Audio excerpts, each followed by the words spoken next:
پس از رخداد انقلاب صنعتی که تحول عظیمی در ساختار تولید ایجاد کرد، نیازهای بشر برای گسترش ناگزیر این ساختار نو تنوع بیشتری به خود گرفت. از میان نیازها انرژی و منابع تولید انرژی به عنوان موتور محرکه این تحول رو به گسترش در صدر توجه کشورهای در حال پیشرفت صنعتی واقع شد و از اوایل قرن 20 نفت خام که سهل الوصول ترین منبع انرژی بود آنچنان اهمیت روزافزونی یافت که ژئوپلیتیک جهان تحت تأثیر این اهمیت واقع شد و سرنوشت ملت‌هایی که نفت خام در سرزمین‌های آنها ذخیره شده بود به این محاسبات ژئوپلیتیک گره خورد. تا اینجای مسئله تصویری که در ذهن مجسم میشه یک همکاری و تعامل لازم میان نیازهای نوین بشر به طور کلی و کشورهای صنعتی به طور مشخص با ملت‌هایی است که نفت خام در سرزمین‌های اونها ذخیره شده بود و چه دنیای زیبایی بود اگر این همکاری و تعامل به نحو عادلانه‌ای صورت می‌گرفت. اما در این معادله دو سویه که از اوایل قرن 20 عملکرد متقابل آن شروع شد، یک طرف موسوم به کشورهای پیشرفته صنعتی برخوردار از دانش، تکنولوژی، ثروت انباشته شده برای سرمایه‌گذاری و تجربه سیاسی برای آینده‌نگری و سرانجام نیروی قهریه و جنگ افزار است. این کشورها نیازمند به نفت میباشند و طرف دیگر کشورهایی هستند به اصطلاح امروزی و مؤدبانه توسعه نیافته و در حال توسعه، فقیر، عمدتاً متکی بر شیوه‌های تولید کشاورزی و سنتی بدون شناخت از توانایی‌های بالقوه از جمله منابع ثروت خود و نقش آن در تحولات شتابنده بشر به سوی آینده و سرانجام حکومت‌های ناآگاه و در بسیاری از موارد درمانده در کار کشورداری در دنیای جدید همراه با فساد مالی، اداری و اخلاقی. خب در ارتباط ناگزیر میان این دو، تعامل و همکاری عادلانه در بهره‌وری از منابع نفت خام جای خود را به قراردادهای نابرابر و استعماری داد که میان کمپانی‌های در جستجوی نفت و برخوردار از پشتیبانی دولت‌های کشورهای صنعتی از یک طرف و حکومت‌های حاکم بر کشورهای صاحب نفت که متاسفانه مالک الرقاب تمام کشور خود هم به حساب می آمدند از طرف دیگر برقرار گردید. این رابطه دو نتیجه عملی به بار آورد. نخست کسب امتیازهای انحصاری برای اکتشاف، تولید و فروش نفت به وسیله این کمپانی‌ها در مقابل پرداخت درصد ناچیزی از سود حاصله به عنوان حق مالکیت که در اختیار حکومت‌های کشورهای صاحب نفت قرار می‌گرفت. بررسی محتوای این قراردادها و رفتار عملی این کمپانی‌ها پس از به نتیجه رسیدن اکتشافات و فروش نفت نشان می‌دهد که آنها صاحب اختیار کامل بودند و انواع ترفندهای حقوقی و مالی را به نفع خود به کار گرفته بودند و صاحبان نفت عملاً و همچنین مطابق مفاد این قراردادها که پای اون امضا گذاشته بودند هیچ اختیاری نداشتند. حتی در بسیاری از موارد، حتی در اثر بروز اختلافات به دادگاه‌های ثالث باید مراجعه می‌کردند، نه به دادگاه‌های کشوری که در اون نفت رو داشتن استخراج می‌کردند. نتیجه دوم برقراری یک مبادله نابرابر در تجارت میان این دو طرف بود، یعنی اینکه کشورهای ضعیف ناگزیر بودند همان مبلغ ناچیز دریافتی را هم در مقابل کالاهای صنعتی مورد نیاز به قیمت‌های گزاف خریداری کنند. یعنی یک روند بسیار ناعادلانه در توزیع سرمایه و ثروت جهانی. در ادامه این روند به تدریج کنترل منابع نفت خام جهان به طور عمده در دست تعدادی از کمپانی‌های عظیم قرار گرفت که حتما شنیده اید، موسوم به 7 خواهران: شورون، اکسون، موبیل، گلف و تگزاکو که امریکایی بودند، بریتیش پترولیوم که انگلیسی بود و یک کمپانی مخلوط انگلیسی هلندی به نام شل. ماهیت قراردادهای این شرکت‌ها با کشورهای صاحب نفت چنان بود که هر تدبیری را حتی در مقابل قوانین کشورهای خود مثل قانون ضد تراست خنثی می‌کرد و تقریباً تمام بازار نفت در جهان در کنترل این شرکت‌ها قرار داشت و کشورهای صاحب نفت نمی‌دانستند نفت چطور تولید می‌شود، به چه کسی فروخته می‌شود، به چه قیمتی فروخته می‌شود. تنها دلخوشی اونها سهم ناچیزی بود که آن هم بر اساس گزارش خود این کمپانی‌ها به اونها داده می‌شد. و جالب اینجاست که این سهم ناچیز هم نه بر اساس قیمتی که اونها واقعا در بازار نفت رو میفروختند، بلکه بر اساس قیمتی موسوم به پست پرایس محاسبه میشد که تعیین کننده اون خود این کمپانی ها بودند و به دلخواه اونها تغییر میکرد که حالا در طول این صحبت ها اصلا فلسفه تشکیل اوپک رو بر اثر این موضوع پست پرایس اشاره خواهم کرد. این روال ادامه داشت چند دهه، اما از اونجایی که به هر حال روابط ناعادلانه نمیتونه برای همیشه ادامه پیدا کنه، به تدریج آهنگ مخالفت با این قراردادها در کشورهای صاحب نفت بالا گرفت و نه تنها نیروهای ملی و اپوزیسیون دولت‌های حاکم، بلکه خود این دولت‌ها نیز به دلیل نیازهای مالی روزافزون متوجه شدند که مورد بهره برداری ناعادلانه‌ای قرار گرفتند و در صدد رفع این بی‌عدالتی برآمدند. قبل از همه چانه‌زنی بر سر میزان سهم کشورهای صاحب نفت با کمپانی‌ها آغاز شد که این آغاز کشمکش میان کمپانی‌ها و دولت‌های مطبوع آنها با صاحبان نفت بود.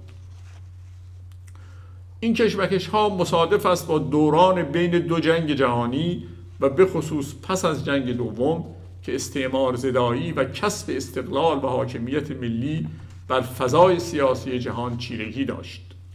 و تأثیر آن نه تنها در مستعمرات بلکه در کشورهایی که دچار قراردادهای انحصاری ناعادلانه بودند نمودار شد و این کشورها خواهان در دست گرفتن اختیار ثروت ملی خود شدند که یکی از اونها نفت بود. از چانه‌زنی بر سر سهم آغاز شد و تا در اختیار گرفتن کنترل کامل منابع نفت پیش رفت. هر جا که چانه‌زنی نتیجه میداد و شرایط قراردادها تعدیل میشد، مدتی با شرایط جدید سازگاری میشد تا موج بعدی که مجدداً کشمکش آغاز و امتیازهای دیگری به حق از طرف صاحبان نفت مورد مطالبه قرار میگرفت تا مرحله نهایی که در اختیار گرفتن تمامی ثروت ملی بود که اکثراً از طریق ملی شدن پیش رفت. هر کجا هم که چانه‌زنی نتیجه مطلوب نمیداد، تنها راه باقی مانده برای اون کشورها از همون اول ملی کردن صنعت نفت بود، مثل مکزیک که از این طریق کنترل صنعت نفت رو به دست بیارن.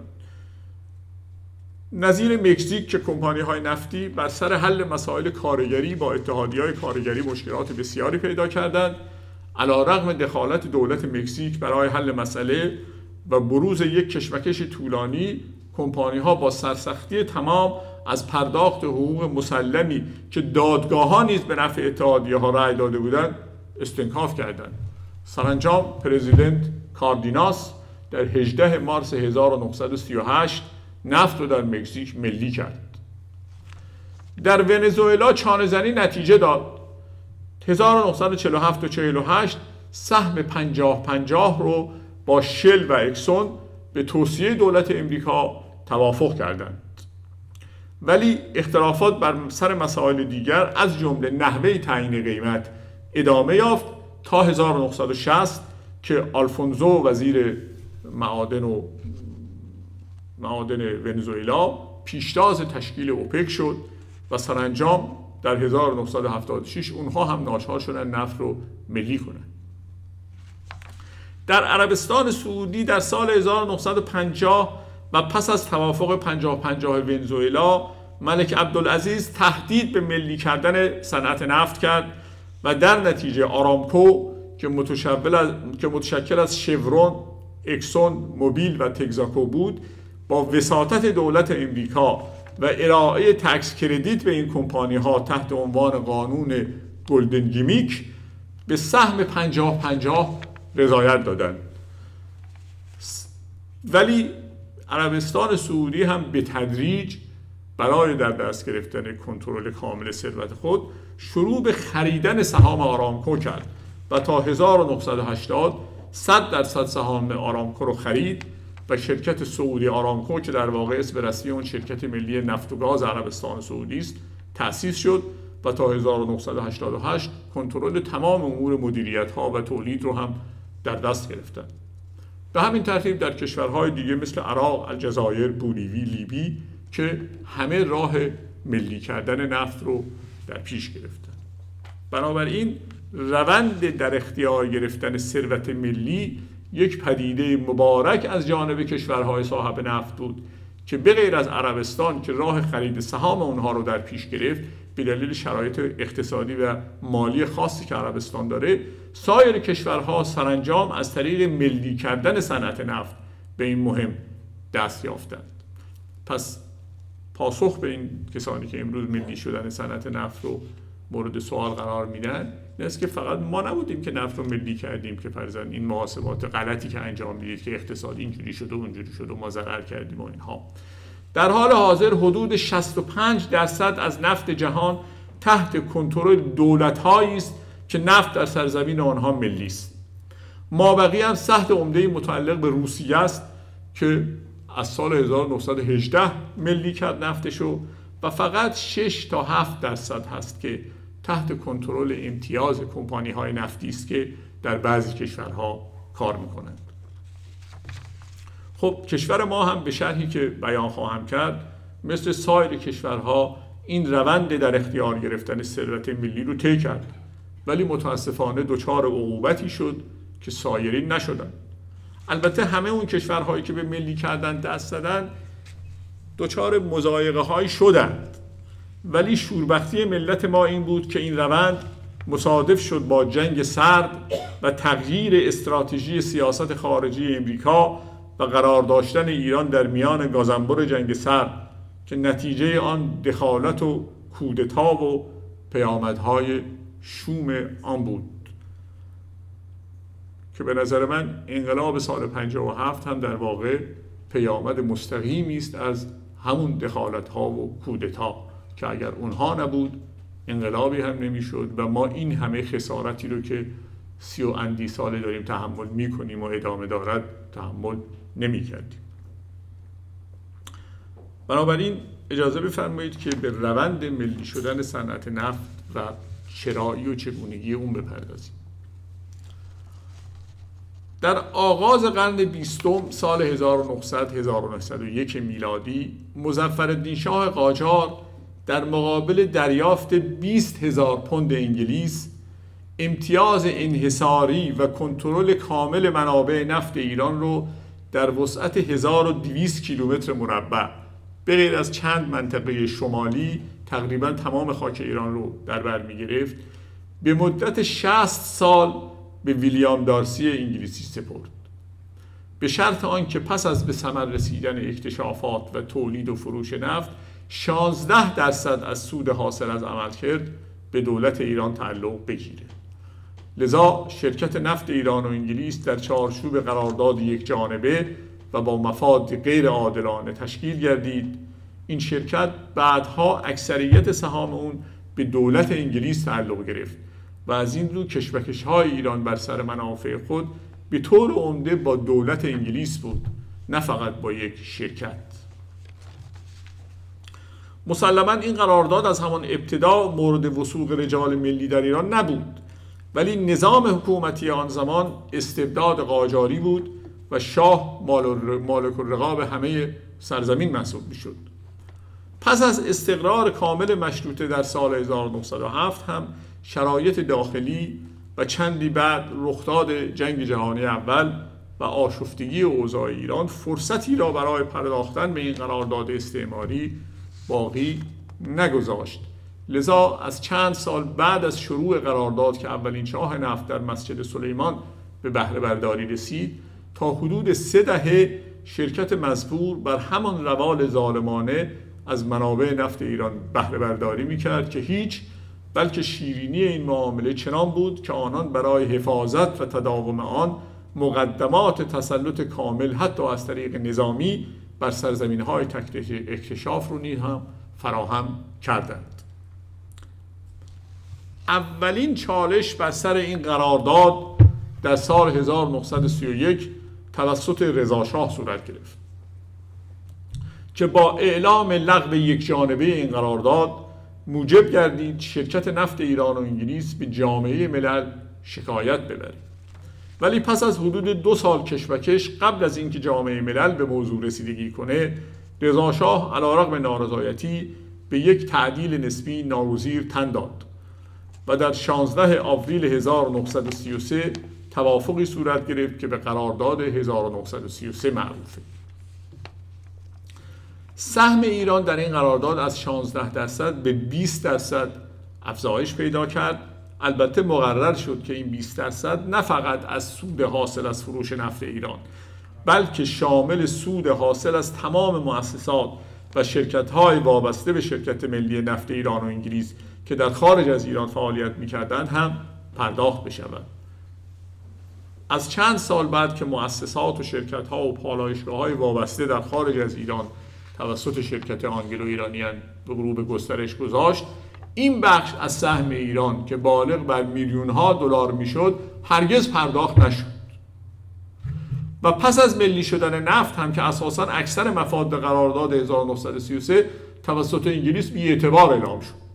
با وجود همه تقلبات، دزدی‌ها و سوء استفاده‌های گوناگون که من یه تعدادش رو در طول این صحبت‌ها اشاره خواهم کرد، خسارت خودشون ناشی از ملی شدن نفت رو می‌خواستن، ولی مفاد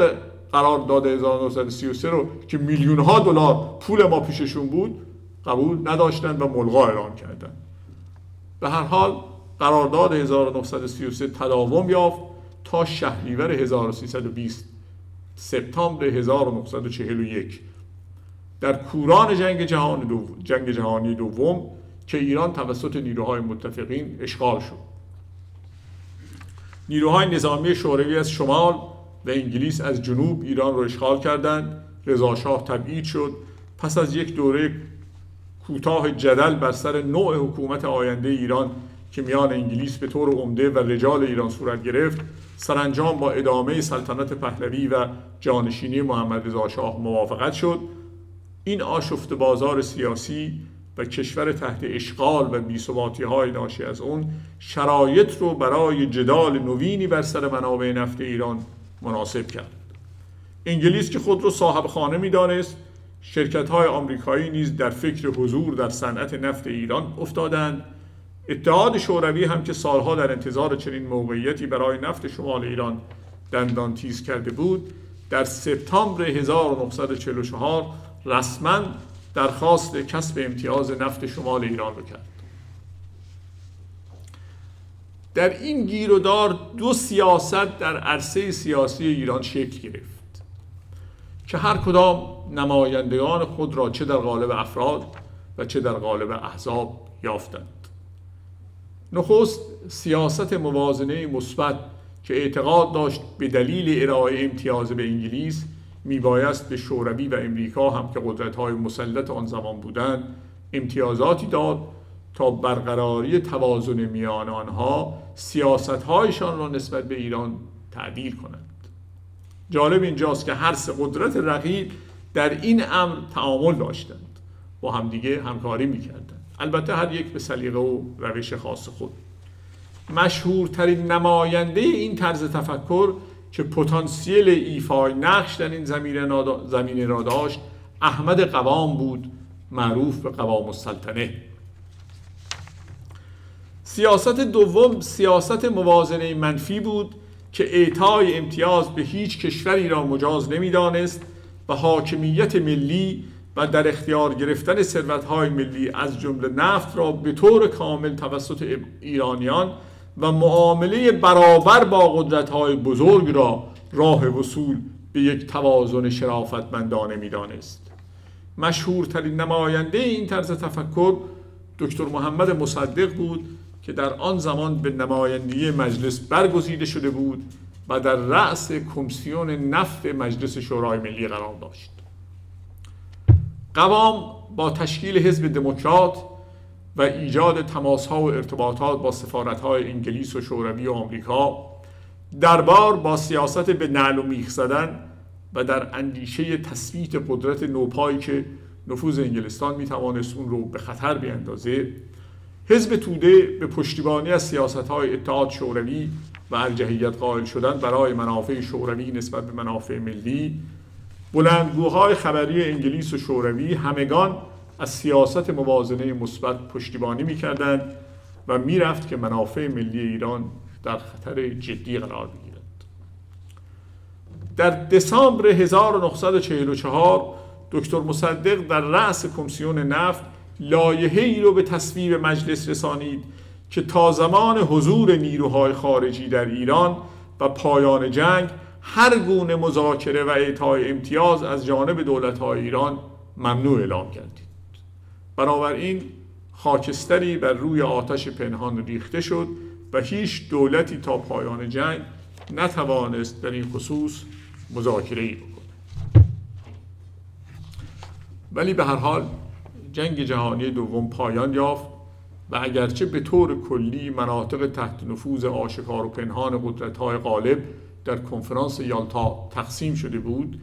ولی تلاش هر سه قدرت برای تقسیم منابع نفتی ایران مجدد آغاز و آشکارتر شد.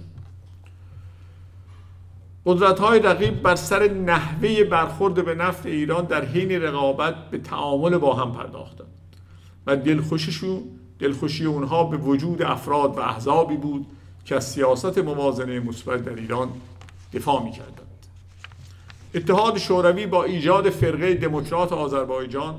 و دستور به حزب توده برای در اختیار قرار دادن سازمان حزبی آذربایجان به فرقه دموکرات و به راه انداختن قائله‌ای که کمابیش از اون مطلع هستید، انگلیس‌ها با حرکت دادن ناوهای جنگی از بصره به آبادان و تهدیدهای ضمنی دیگر و امریکا با ایفای نقش میانجیگر و کوشش برای حل مسئله، شاه را برای برگزیدن قوام به نخست وزیری تحت فشار قرار دادند و او علیرغم میل خود و نگرانی از قوام و ترس از تضعیف پایه‌های سلطنت در ژانویه 1946 قوام را به نخست وزیری برگزید.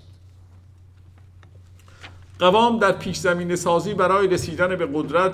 به انگلستان قول تداوم و تعدیل قرارداد،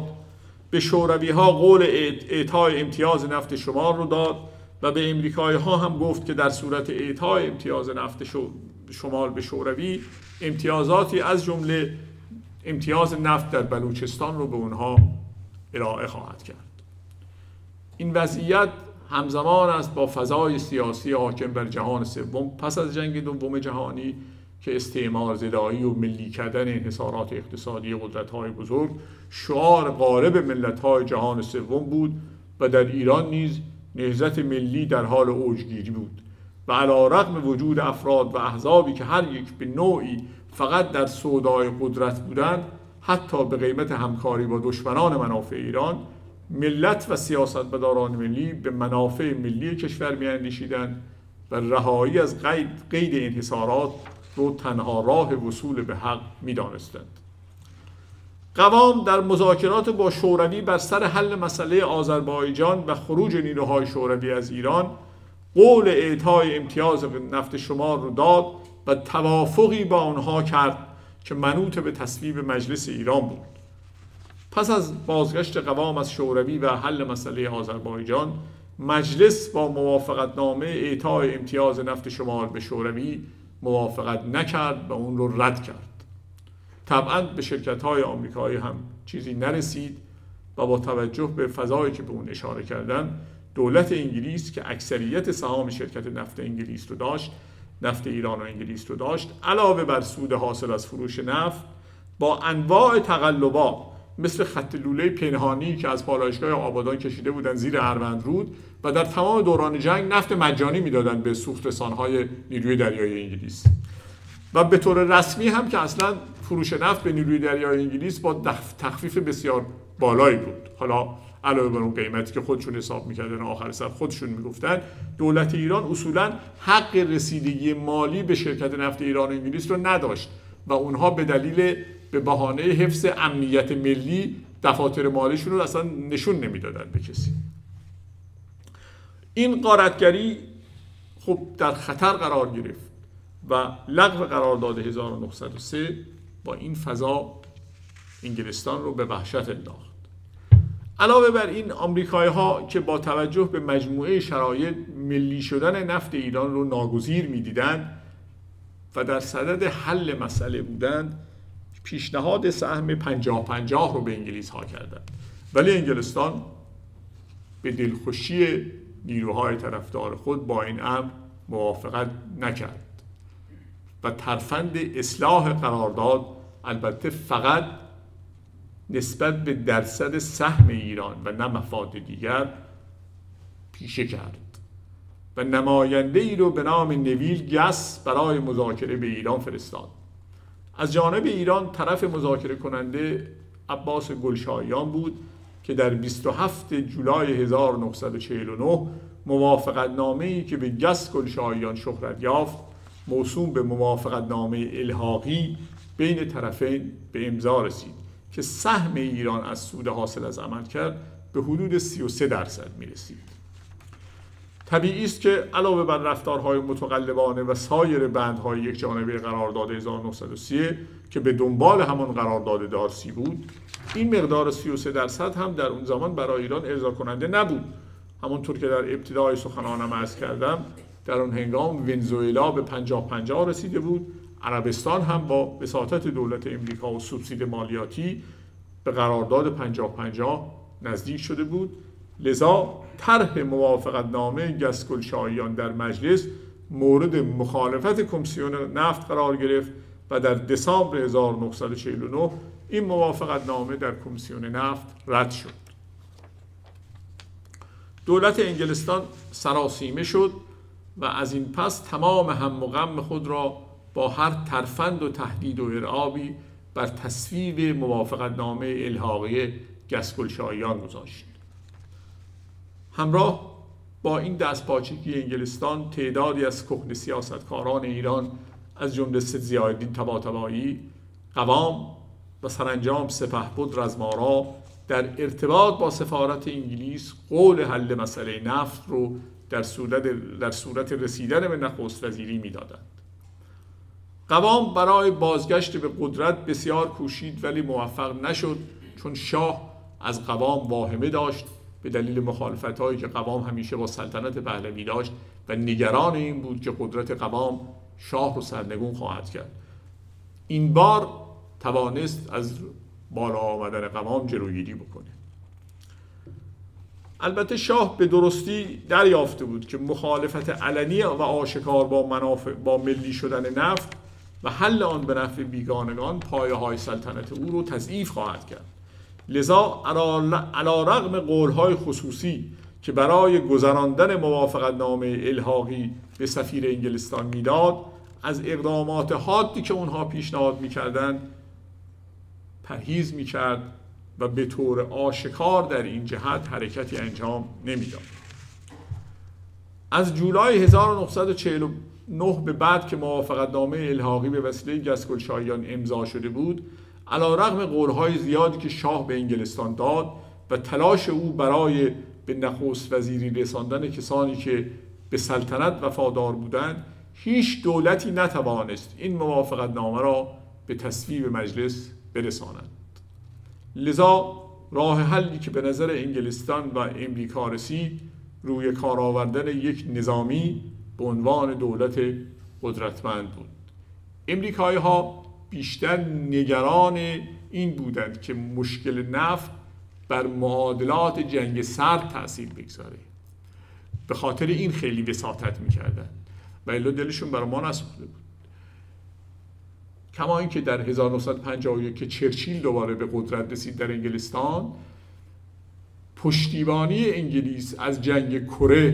امریکا در کره رو منوط کرد به پشتیبانی امریکا از حل مسئله نفت در ایران و معادلات دیگر جنگ سرد که بین شوروی و امریکا شروع شده بود. امریکایی‌ها می‌ترسیدن این مسئله نفت آشفته بازار ایجاد کنه و اینا نتونن اون اهداف جنگ سرد رو پیش ببرن و به هر حال هم ما قربانی جنگ سرد شدیم. حالا اشاره خواهم کرد. رزمارا که ظاهراً هم با شوروی ارتباط داشت تا حدی که فرار رهبران حزب توده از زندان رو در اون موقع به رزمارا نسبت میدادند و مدارکی هم در این زمینه هست. البته هم به سفارت انگلستان و امریکا قول داده بود که در صورت رسیدن به پست نخست وزیری علاوه بر دست دادن به اصلاحات برای تحبیب قلوب مردم، موضوع نفت رو به نفع اونها حل کنه. بنابراین علی‌رغم نگرانی شاه از جاه طلبی های رزمارا و همچنین عدم موافقت اولیه و قبلی انگلستان با رزمارا، ولی حالا روی خشکشون داده بود، ناگزیر شد که شاه رزمارا رو به نخست وزیری در 26 جولای 1950 برگزیده. سپهبد رزمارا به نخست وزیری رسید،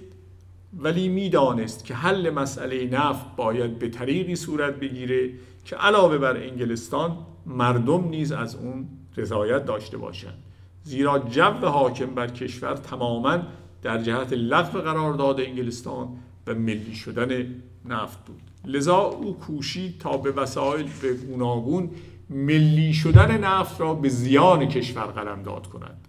و در عین حال خواهان کسر بودجه‌های نظامی و کسب کمک‌های مالی از آمریکا و انگلستان بود که با انجام اصلاحاتی بتواند در قلب مردم جای بگیره و کار نفت رو یکسره کنه.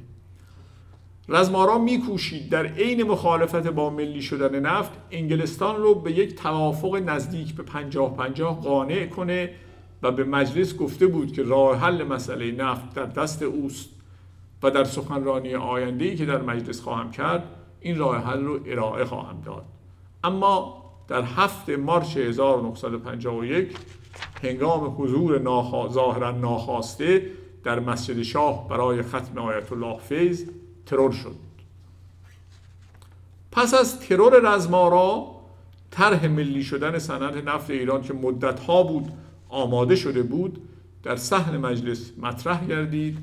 و در 15 مارس 1951 از تصویب مجلس گذشت. شاه چاره‌ای جز توشیح اون نداشت و صنعت نفت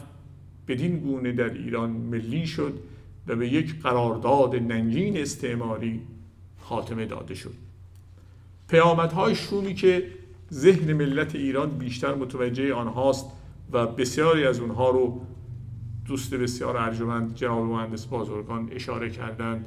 در کشمکشی که بین مصدق و شاه صورت گرفت و سرانجام به کودتا انجامید، همه پس از ملی شدن نفت و در جریان پیاده کردن این قانون رخ داد که موضوع بحث امروز ما نیست. شاید در آینده مناسبتی باشد که مدارک، اسناد و پژوهش‌های فراوانی که در این زمینه شده در اون مورد بشود مطرح و بحث و گفتگو کرد. شاد و پیروز باشید. ملت ایران هرگز به شرایطی که با استقلال سیاسی و اقتصادی و به شرافت ملیون سازگار نباشد تن در نخواهد داد.